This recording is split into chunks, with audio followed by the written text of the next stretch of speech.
faz uns 2 anos isso, eu o anunciei como pré-candidato à presidência da República para constrangê-lo e para pressioná-lo um pouco também, né? A gente já fazia muito essa pressão, dessa missão inglória, mas que agora ele finalmente aceitou o seu destino. Sabe que o primeiro momento da jornada do herói é recusar o chamado, né? Mas depois ele aceita. Então, com muita honra, com muito prazer, eu chamo para vocês aqui o nosso futuro presidente da República Federativa do Brasil, Renan Antônio Ferreira dos Santos.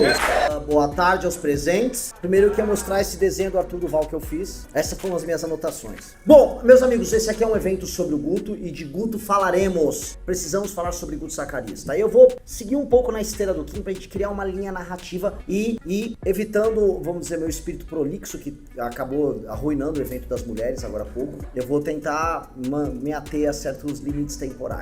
Vamos lá. O nosso querido, o Kim, ele trouxe um elemento que é um elemento central. Ele trouxe assim, olha, e foi parte da narrativa de todo mundo. O Arthur disse que o Guto tem um molho, o Kim disse que ele tem, vamos dizer, um talento natural, uma força natural para agregar pessoas e, vamos dizer, chegar no coração delas através da sua forma, tá? E aí isso o Arthur resumiu como molho.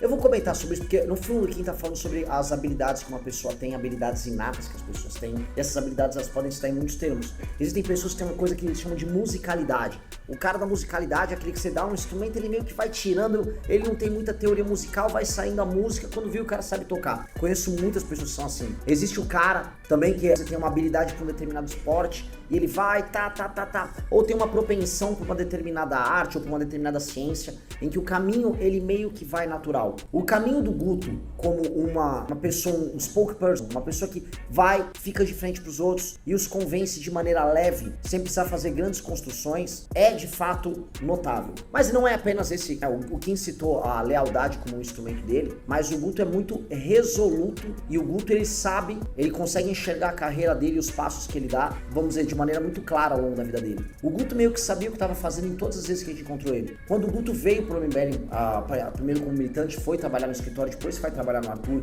e de como ele começou a criar seus conteúdos em rede social, o Guto sabia que havia uma trajetória natural que ele ia trilhar. O Guto sabia quais são as pessoas que ele ia agregar de maneira clara como o time dele. O Guto começou a construir suas pré-campanhas e olha, eu vou comentar aqui, tá? O Guto, quando a gente fez as campanhas de 2022 para deputado estadual, era o que mais tomava bronca nossa. Uma vez eu lembro que eu dei um gancho no Guto, por falta de bom comportamento e de disciplina. E, cara, ele arrebentou na eleição. Eu dei um gancho nele.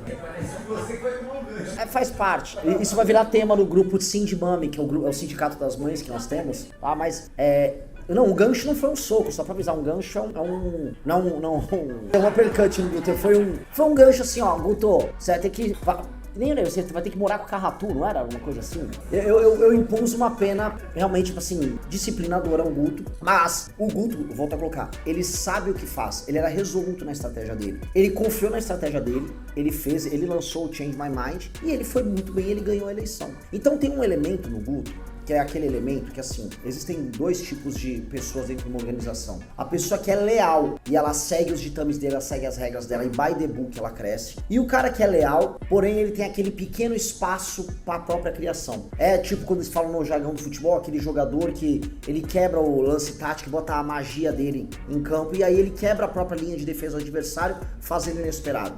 Todo grupo precisa ter esse tipo de perfil. Todo grupo precisa ter esse tipo de pessoa. E o Guto ele se encaixa exatamente nesse perfil no nosso grupo. E ao ter feito isso, ele não apenas ampliou o nosso escopo, tá? Mas ele se tornou maior do que talvez ele imaginava que ele fosse. Hoje a gente precisa entender, tá? As duas maiores lideranças em tamanho do nosso grupo no Brasil são o Guto e o Kim. Os dois serão deputados federais muito bem votados. E os dois têm destinos que eles vão precisar conduzir. Qual é o papel dos dois ao longo da história? Porque os destinos dos dois vão se cruzar, os dois ocuparão grandes posições ao longo das vidas deles. E ambos farão isso de maneiras diferentes. E eu, como uma pessoa que, o Arthur vem falando, adoro analisar a alma e o espírito das pessoas e como elas são e o estilo delas, porque eu gosto de trabalhar com pessoas, eu vejo uma coisa quase um yin yang ali no Guto e no Kim. Tem um filme que eu adoro, que alguém talvez já tenha assistido, que chama Hunt vs Lauda. Alguém aqui já assistiu um filme de Fórmula 1? Quem assistiu? Poucas pessoas assistiram. né? James Hunt era um piloto de Fórmula 1 talentosíssimo, instintivo. E o Lauda era o metódico. O Hunt e o Lauda eram amigos e acabaram se cruzando e disputaram uma temporada. O que eu quero dizer com isso? Você via no filme, os dois estilos, os dois têm méritos. Um crescimento metódico estudado e o crescimento instintivo. E o Guto, agora, nesse papel, qual o desafio que o Hunt teve e qual o desafio que a pessoa que tem muito talento tem? Não ter medo de deixar o talento dele aflorar e se colocar em posição de risco, porque pessoas altamente talentosas às vezes ficam com medo de decepcionar as pessoas por conta da própria responsabilidade do talento. E muitas pessoas altamente talentosas sucumbiram a isso ao longo das suas carreiras em muitas áreas da vida, tá? E entender que ele não vai poder confiar apenas no talento. E isso é muito difícil. Quando você tem um talento bruto e muito poderoso, você acaba confiando muito nele e isso, vamos dizer, vai te levar até certo ponto. A partir de certo momento, vai ser a autodisciplina e vai ser a ambição. A gente pode comentar aqui, vou voltar para o campo de esportes, que o Cristiano Ronaldo não é tão talentoso quanto o Messi. Mas o Cristiano Ronaldo construiu uma carreira parelha ao Messi, com a disciplina e com uma energia bruta de trabalho incomparável. O desafio do Guto, como eu coloco aqui, tá? É similar ao desafio que eu posso colocar do Kim. O desafio do Kim agora é ele se colocar como uma figura capaz de exercer poder. Esse é o desafio dele, que é o abandono do menino. Verdade, falei. Todo mundo tem desafio, eu também tenho o meu. Imagina. Colocar uma bandeira do One Piece na porta do Palácio Bandeira, você vai ver. Ou o cara foi misturar uma bandeira de rock. Eu tô encarando, eu tomei banho. Vamos lá, prosseguindo. O Kim Kataguiri tem esse desafio, que é o se ver e se colocar como uma alternativa de poder e aprender a fazer exercício de poder. E eu tô vendo ele melhorando a cada dia nisso aí. E o desafio do Guto é inserir essa disciplina metódica quase psicopática, no melhor sentido do termo, citando aí o Cristiano Ronaldo como um cara que é assim, que mesclado com o talento vai levar ele para um nível de atuação na atividade dele que ele jamais imaginaria. E não é que o Guto não é disciplinado. Ele mexe, hoje falava nos grupos, Guto, você tem que gravar mais vídeo livre, dá uma olhada lá. Saiu vários vídeos do Guto, ele realmente estava produzindo os vídeos. Eu ficava meio quieto, eu ficava, enfim, ele tá fazendo uma porra do vídeo mesmo. E o Guto é um deputado altamente produtivo. O trabalho do Guto e do time dele aqui, e há um mérito muito grande nas pessoas. O Guto soube montar uma equipe muito eficaz, que nos piores momentos do mandato, porque somos todos seres humanos, nós temos momentos de altos e baixos, tiveram com ele e trabalharam, e assim, um grupo altamente talentoso. Falo da liderança do Cauê, mas eu falo da liderança de todo o time, da equipe de comunicação, tá? Um cara que consegue ter o Jota e o Ben trabalhando com ele com comunicação, é que o cara montou basicamente um dream team de comunicação, porque eles próprios são grandes comunicadores, são duas pessoas com um talento bizarro, mas do time jurídico, time operacional, é um time sensacional que ele tem. Soube montar esse time, soube entender que o time serviria a ele, soube se adequar, só que agora eu falo, ele tem que ter mais fome. E a fome do Guto é enfiar essa autodisciplina nele, porque mais do que todos nós, e eu estou aprendendo isso, eu nunca serei o mais popular do grupo, e a minha função social não é essa. Eu teria que ser conhecido como pré-candidato a presidente. Popular, não necessariamente. Tanto que eu me coloco como pré-candidato a presidente, como um cara que será um remédio amargo. Não gostem de mim, mas contem comigo, que é uma coisa diferente. No final vão gostar também, porque tem uma banda de rock. A ilusão é uma coisa poderosa, né? Mas, no caso do Guto, a fome que vem com a disciplina vai elevar ele para um nível de popularidade e de afeto por parte do Brasil que nenhum de nós aqui poderá ter. Eu tô falando de alguém capaz de competir com as pessoas mais populares da política brasileira, e esse salto só acontecerá a partir do momento que ele começar a tratar de temas nacionais em Brasília. Quando ele começar a ser entendido como representante do cara que tá no Maranhão, mesmo sendo eleito por São Paulo, um cara que tá em Brasília, um cara que tá no Rio Grande do Sul, um cara que tá no Amazonas. E isso somado a uma autodisciplina férrea, e eu volto a colocar, é o talento com essa autodisciplina, vai levar ele a coisas que ninguém aqui imaginava. Que nem ele, quando apareceu no nosso escritório pela primeira vez como militante dele, super magrelo, vestido de um jeito ainda meio hipster, ele não imaginava, tá? Esse é o elemento. O Guto tá naquele desafio e naquele momento de escolha na carreira dele como líder, que ele pode escolher ser, sim, um dos grandes da história, ou ele ser feliz com o talento dele. Eu tenho certeza que o Guto não escolheu ser feliz, porque escolher a felicidade é pros bobos, né? Os grandes escolhem sempre o sofrimento. Então, o Guto vai escolher o sofrimento, o Guto tá escolhendo essa autodisciplina, e o Guto, entendendo o papel dele, não só como homem, mas como líder no nosso grupo, e como homem público pro Brasil, ele vai ter um papel tão grande a cumprir, tão grande, o destino será tão glorioso para ele e para todos nós, tá? Que essa ferramenta que, volto a colocar, que se aceitasse a tentação, como tantos outros poderiam ter aceitado a tentação, o Arthur poderia ter cedido a tentação por ser grande e altamente carismático, Kim eu nem coloco, o Kim ele já foi, ele tem a marca da besta comigo, que ele é um fundador do MBL. Mas é isso, a gente tá ligado umbilicalmente àquele início. Que a recusa dele criou uma força, um caráter único. Então, agora é o momento. Isso aqui que eu tô falando é muito mais tá aqui o teu desafio. Entregue esse desafio pra todos nós. O partido precisa disso, porque quanto mais disciplinado e quanto mais poderoso e quanto mais líder ele for junto a um time fabuloso que ele tem, mais poderoso será a entrega que nós teremos aqui no estado de São Paulo para essas eleições, mais incrível será a bancada que nós teremos em Brasília, maior será o tamanho do partido e mais rápido a gente vai fazer aquele futuro glorioso que a gente tanto fala acontecer. Então tá aqui, Guto, o teu desafio, a bola tá no chão, a bola tá quicando e agora você vai escolher como você vai conduzir e obviamente você vai poder contar comigo e com todo mundo aqui para realizar o teu destino. O teu destino, obviamente, você sabe qual é. Muito obrigado, amigos. Bom, vamos chamar o homem do dia então, né? O homenageado. Olha, eu posso testemunhar aqui pra vocês que todos esses elogios que ele recebeu hoje são absolutamente verdadeiros. Eu fico muito feliz de saber que eu trabalho com uma pessoa tão especial. Então eu quero trazer pra vocês aqui, falar um pouco com vocês, o nosso deputado estadual, pré-candidato a deputado federal e o mais novo filiado do Partido Missão, né? Guto Zacarias! Aplausos e mais aplausos! Boa tarde! Tô muito feliz, cara. A Amanda quase me fez chorar aí. Não acreditável. Uma curiosidade antes de começar. Tava falando, não, ele escolheu sofrimento. Minha mãe, que história é essa, velho? Ele escolheu sofrer com a gente. Não vai ter sofrimento, né? Mas é verdade, né? Gente, tô muito feliz de estar aqui hoje. Muito feliz mesmo. Levemente emocionado. Vou tentar me segurar nas coisas que eu quero falar aqui hoje. Você vai ficando velho, você vai ficando chorão pelo jeito que eu tô. Que é alguma coisa que eu tenho percebendo. Depois você vai envelhecendo, cara. Você vai ficando mais chorão. Que puta de um chorão, velho. Todo evento do MBL o cara chora, velho. Você sabe bem, pelo jeito. Galera, 11 anos de Movimento Brasil Livre. 11 anos de Movimento Brasil Livre. Um fato que eu tava percebendo durante... Não sei se foi da fala da Amanda e da fala do Renato, que... eu estava aí há 11 anos, há 10 anos, há 9 anos, né? E quando eu estava aí, os meus ídolos já eram essas pessoas. Quando eu entrei no MBL há 11 anos... Essa já era a coordenação nacional do Movimento Brasil Livre. Esses já eram os meus ídolos. Eu lembro de ter mandado uma mensagem pro Renato Batista no grupo do MBL São Paulo, perguntando o que ele tinha achado do curso de Relações Internacionais, que eu tava pensando em entrar. E hoje o Renato Batista é meu melhor amigo. Eu lembro de ter mandado uma DM pro Renan Santos no Instagram, que era Renan Wake, o Instagram dele, alguma coisa assim. Falando, pô, muito legal esse movimento, etc. 3 publicações. Muito legal esse movimento, etc. Depois ele me passou um e-mail do MBL, a partir disso eu fui entrar no movimento, né? O Cauê, o meu chefe de gabinete, Cauê Del Valle, que o Renan mencionou, eu lembro de seguir ele no Instagram e hoje ele é meu chefe de gabinete. Ou seja, aquele papo que eu escuto muitas vezes do pessoal, né, os bolsonaristas, falam, você é muito legal, mas sai do MBL, ou ontem que saiu um monte de matéria que eu filhei na missão, tipo, nossa, tomou a decisão errada, essas pessoas não entendem que a minha melhor parte é ser do MBL. Não é que existe o Guto Zacarias e tem a parte ruim que ele é do MBL, não, as coisas boas da minha figura política é por conta do MBL, é por conta dos ídolos que eu tive desde cedo, que foram as pessoas do movimento Brasil Livre, a quem evidentemente eu agradeço. Bom, muito emocionante estar aqui hoje, representar vocês. Nesses 11 anos nós passamos por muita coisa. Eu lembro que uma vez o Renan, ele teve a brilhante ideia de fazer um ato, quando eu já era coordenador do MBL na cidade de São Paulo, de fazer um ato do velório do PT na USP. Aí a gente encomendou um caixão gigantesco, a gente entrou, eu e mais uns militantes do MBL em São Paulo, alguns estão aqui ainda, a gente entrou na USP, na Sanfran, cara, fazendo um velório, tocando aquela música. Lembra que tinha uma música que ficavam uns caras negros carregando um caixão e aquela musiquinha? E aí a gente entrou na USP tocando isso, e tipo, o Renan tinha achado o máximo.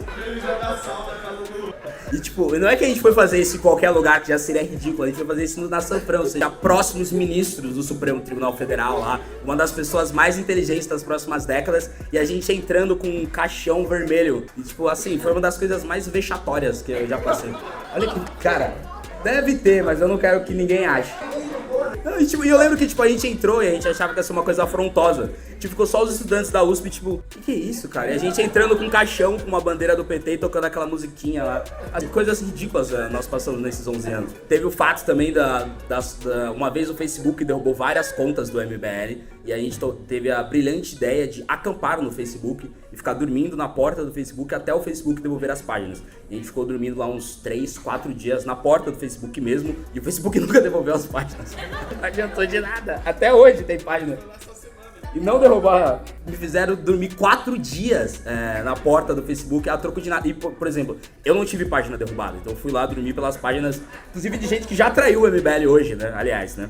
Meu primeiro ato como militante do Movimento Brasil Livre, de ser coordenador municipal do MBL, foi em Jundiaí, um ato em defesa da escola sem partido, que a gente sequer defende mais hoje em dia, onde a gente ficou tomando cusparada de sindicatos dos professores, isso faz 11 anos. Então quando as pessoas falam, sai da MBL, eu falo, cara, as pessoas não entendem que existe todo um passado, existe toda uma idolatria, e a minha melhor versão é ser... Depois disso, evidentemente, eu me tornei estagiário do Arthur Duval, estagiário, depois me tornei assessor da Assembleia Legislativa, que hoje, com muito orgulho, eu tenho uma honra de ser o primeiro líder do Partido Missão na Assembleia Legislativa, depois de tudo isso. Então, quando você olha pro passado e nota que aquele cara que estava entrando na Sanfran, com o caixão do PT, se tornou o primeiro líder do Partido Missão aqui na Assembleia Legislativa, me dá muito orgulho. E, evidentemente, eu quero muito que vocês tenham essa noção de que... Por favor, deputado... A gente levou um falo no Rolls Royce até a Petrobras, um tempo gigante na porta da Petrobras em 2014. Não, e tinha uma ideia que o Renan sempre quis fazer e ninguém nunca fez, que era levar uma cruz gigantesca. Não tinha uma história assim, Renato? Que era ir carregando uma cruz, saindo da Cracolândia até... Na Cracolândia. Tinha essa história de dormir na Cracolândia. Mas eu vou na campanha ali, né? Inacreditável, cara. Assim, se eu contar pra vocês todas as coisas, enfim, passaria horas aqui. Algumas deram certo, o Renan fez várias coisas geniais, como fundar o partido, fundar o movimento. Agora, teve cada ideia nada a ver no caminho que nós participamos. Tô vendo o Arthur Scara aqui. Que coisa ridícula que eu já fiz junto com o Arthur Scara. Não tá no gibi, né? E muitas coisas boas, evidentemente. Então, aqui e hoje está presente alguma das pessoas mais importantes da minha vida aqui, né? Por exemplo, meus pais, meu pai, minha mãe, meu irmão, meu primo. Pessoas que estão nos bastidores, vocês nem sabem, eu vi ali o Pedro Deirô, uma pessoa importantíssima na minha vida, uma das primeiras pessoas que me deram a oportunidade no Movimento Brasil Livre. O Oliver Delgado, que tá aqui, o nosso querido professor chileno, foi meu chefe por muito tempo, me salvou várias vezes de não poder estar aqui por poder ter sido demitido, que várias vezes eu inclusive mereci. E esses caras me seguraram hoje. Eu espero poder estar honrando a oportunidade que me deram desde o começo de poder representar vocês. E me tornei deputado estadual representando vocês aqui na Assembleia Legislativa com 152 mil votos. E aqui a gente cumpriu boa parte das campanhas. Eu não quero ficar falando muito de mandato, que a gente já fez nesse mesmo auditório um evento de prestação de campanhas, mas é diferente do que fala um certo youtuber. Eu continuo sendo o deputado mais econômico aqui da Assembleia Legislativa, continuo sendo mais produtivo, o que mais participa de frentes parlamentares, o que mais participa de comissões, o que mais participa de CPIs, o que mais aprovou projetos, o deputado que mais destinou emenda parlamentar para educação, o deputado que mais destinou emenda parlamentar para segurança, né? Semana passada viralizou um vídeo meu na Avenida Paulista, que as feministas vieram pra cima de mim, me bateram, etc. Só que o grande fato que nós fizemos na semana foi ter destinado a maior emenda parlamentar da história da Rota. 3,2 milhões de reais destinadas para a história pra Rota, né? A articulação do grande Renato Batista, ou seja,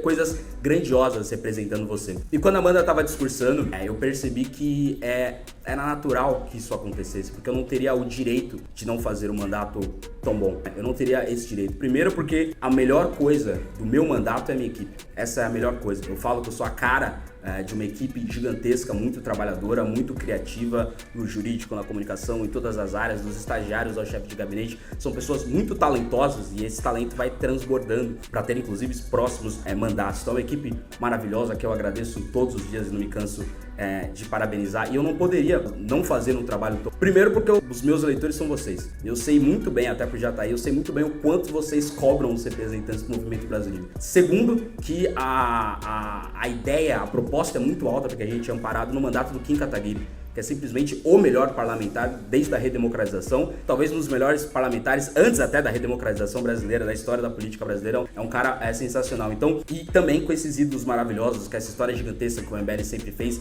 não fazer um mandato bom seria bizarro. E o principal, e é uma coisa mais pessoal, é que eu não teria o direito de não fazer um mandato tão bom depois de ter vivido que eu vivi junto com o Renato e com a Amanda na campanha de 2022, de ter visto eles não vencerem a eleição, e aí o cara que venceu a eleição representando eles para deputado estadual estadual, não fazer um mandato tão bom, representando aí as ideias dele. Então, eu tinha a obrigação de fazer um mandato bom por vocês, pela história do MBL e, sobretudo, pro Renato e pra Amanda. Eu não teria... Desculpa.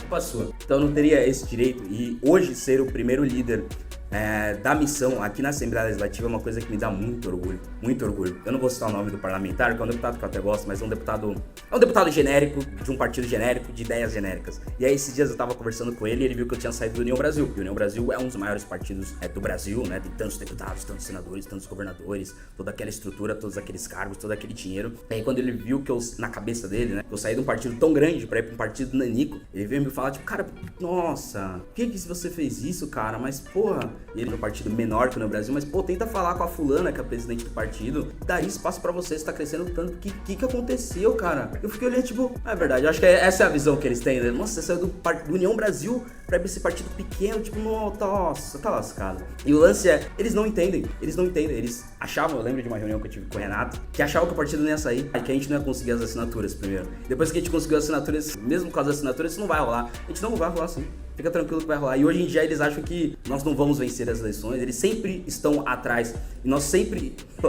Eles sempre estão atrasados. E nós sempre estamos na vanguarda. E o grande lance é que essa é a ideia. Nós queremos que os partidos genéricos, né? Não é essa coisa bolsonarismo, Lula, mas sobretudo os partidos genéricos, que eles vejam a nossa ideia e não entendem. Porque o grande lance é que eles não entendem que esse é o partido, não são os outros. Esse é o partido. Esse é o partido que vai aumentar a pena para crime hediondo. Esse é o partido que vai legalizar a prisão perpétua. Esse é o partido que vai legalizar a pena de morte. Esse é o partido que vai instituir o direito penal do inimigo. Esse é o partido que vai tornar PCC, Comando Vermelho, TCP, ADA como grupos terroristas. Esse é o partido. Essa é a geração que vai mudar o Brasil. E essa é a missão da nossa geração. E eu tenho certeza que esse ano é um ano eleitoral, nós teremos resultados brilhantes e eu serei o primeiro líder da missão, sou o primeiro líder da missão e teremos vários, né? Espero que Renato seja o próximo líder da missão aqui na Assembleia e teremos uma belíssima bancada aqui na Assembleia Legislativa e teremos uma bela bancada na Câmara dos Deputados. Eu vi que teve evento da Missão Mulher, espero ter elas como representantes aqui na Assembleia Legislativa, dos outros estados, como vereadoras, prefeitas na Câmara dos Deputados, e essa será a missão da nossa geração e eles não entendem que é aqui que está a verdade, é aqui que estão os verdadeiros valores. E, para terminar, no Partido da Onça, podemos dizer que chegou Pantera Negra. Obrigado. Se inscreva no canal e compartilhe o vídeo para quem precisa ver para a missão alcançar a dinastia.